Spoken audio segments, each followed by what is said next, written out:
नमस्कार सभी को। दोस्तों, आज की खबर ऐसी है जो हम सभी को एज अ इंडियन परेशान करनी चाहिए और अगर नहीं करती है तो फिर आपका विश्वास लोकतंत्र में नहीं है। सबसे पहले जानते हैं कि हुआ क्या है। हुआ यह है कि हमारे चुनाव आयोग ने दिल्ली हाई कोर्ट में कहा है कि मालिक 2024 के लोकसभा चुनाव का जितना भी सीसीटीवी फुटेज था ना, हमने सब डिस्ट्रॉय कर दिया। अब आप खुद कल्पना कीजिए, 2024 का चुनाव दुनिया का सबसे बड़ा चुनाव था और उस चुनाव की पारदर्शिता का सबसे बड़ा सबूत क्या था? CCTV footage. और चुनाव आयोग कोर्ट के कटघरे में खड़े होकर कह रहा है कि जी हमने तो उसको डिस्ट्रॉय कर दिया। जैसे बच्चा होता है ना छोटा, वो अनजाने में घर की सबसे कीमती चीज को डिस्ट्रॉय कर दे, उसको गिरा दे, फोड़ दे।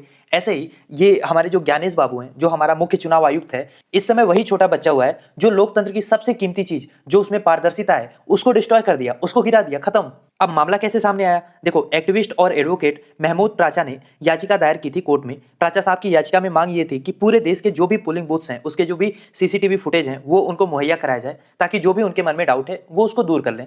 लेकिन सीसीटीवी फुटेज को डिस्ट्रॉय करके इलेक्शन कमीशन ने डाउट की शंका को ही खत्म कर दिया और कोर्ट ने भी बड़ी मासूमियत से इस बयान को रिकॉर्ड में ले लिया कि हाँ भाई, डिस्ट्रॉय हो चुका है। कोर्ट की तरफ से इस पर कोई भी स्ट्रांग रिएक्शन नहीं आया। ये कैजुअल अप्रोच है हमारे कोर्ट की। और आपको ये भी जानना चाहिए कि पहले ऐसा नहीं होता था। पहले सीसीटीवी फुटेज को या जो भी वेबकास्टिंग है उसको 1 साल तक रखा जाता था ताकि नॉमिनेशन से लेकर विड्रॉल तक, काउंटिंग तक, कुछ भी किसी को दिक्कत हो तो एक एविडेंस रहे। लेकिन ये हमारे नए भारत में जो नया चुनाव आयोग आया है, इसने 30 मई 2025 को नियम ही बदल दिया कि भैया अब केवल 45 दिन तक फुटेज रखेंगे और अगर 45 दिन में कोई इलेक्शन पिटीशन फाइल नहीं हुई तो एविडेंस को डिस्ट्रॉय कर देंगे। अब अगर आपको लग रहा है कि इलेक्शन कमिश्नर को इतनी हिम्मत कहां से आ रही है कि इस तरीके से एविडेंस डिस्ट्रॉय किया जा रहा है, तो हिम्मत आ रही है 2023 के मोदी जी के कानून संशोधन से, जिसमें यह कहा गया है कि इलेक्शन कमीशन अपनी ड्यूटी के टाइम पे कुछ भी कर रहा है ना, कुछ भी कर रहा है, उसके लिए उसके ऊपर कोई भी कानूनी कार्रवाई नहीं हो सकती। तो जब इतना बड़ा कवच ज्ञानेश कुमार को मोदी जी ने, अमित शाह ने पहना रखा है कि भाई तुम्हें कुछ होगा ही नहीं, यही कवच राजीव कुमार भी पहन के रिटायर हो गए, तो फिर ये लोग मनमाने ढंग से जो मन करेगा करेंगे ही।